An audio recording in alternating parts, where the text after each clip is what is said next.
পশলা বৃষ্টিতে জলমগ্ন ঋষ্যমুখ ভিলেজের গোবিন্দ ত্রিপুরাপাড়া অঙ্গনওয়াড়ি সেন্টার। কয়েক বছর আগে জাতীয় সড়ক সংস্কার করা হয়েছিল। রাস্তার পাশেই আছে অঙ্গনওয়াড়ি সেন্টারটি।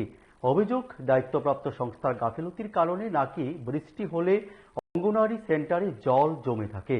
ফলে কচি কাঁচাদের লেখাপড়া একেবারেই লাটে উঠেছে। বর্ষার আগে সমস্যা সমাধান না হলে বড়সড় ঘটনা ঘটে যেতে পারে বলে মনে করছেন অঙ্গনওয়াড়ি কর্মী ও সহায়িকা। এই যে রাস্তার কোম্পানি যে কি রাস্তাটা করে গেছে একটা শিক্ষার প্রতিষ্ঠান একটা ফাঁকা দিন লেগে তারা অনেক রাত থেকে পাওয়া হয়েছে তারা করে গিয়েছিল। কবে করা হয়েছিল এটা? এটা কবে হয়েছে? গত সঙ্গে করা হয়েছে। হ্যাঁ, তারা করছে নেই। কেন করছে না? তারা কেন করছিল? তারা তো সব কাজে সঞ্চালিত করতে হবে।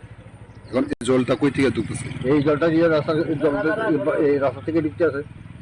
এদিকে ড্রেনের জল, এটা রাস্তার জল। রাস্তার জল। কাজ করি সুন্দর করে, যাতে স্কুলতে সুন্দরভাবে চালাতে পারি। বাচ্চারও কষ্ট, আমরাও কষ্ট। কবে থেকে এই অবস্থা? এটা তো গত বছর থেকে বৃষ্টির জল ঢুকতেছে। জল আমি সকালে 3টার সময় জল ঢুকছে। সকালে আমি মনে করছে কত ঢুকছে, যদি ঘুরে ঘুরে জলকে জিনিসপত্র সব গুছাই রাখছে। জিনিস গুছাই রাখে আমি হেল্পারে ফোন করছে। হেল্পারে ফোন করে আমার হাজবেন্ডকে আমি লই আনছি সেন্টারে। এদিকেও সাহায্য করছে আমার হাজবেন্ড।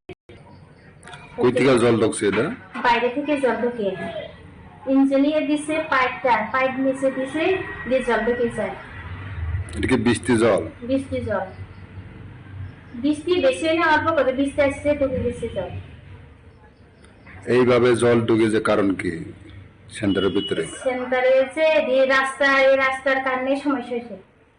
আর মানুষের জায়গার তারা ইয়ার মাটি ইয়ার করে দিছে, আমরা রাস্তার সেন্টারে নিচে গেছি।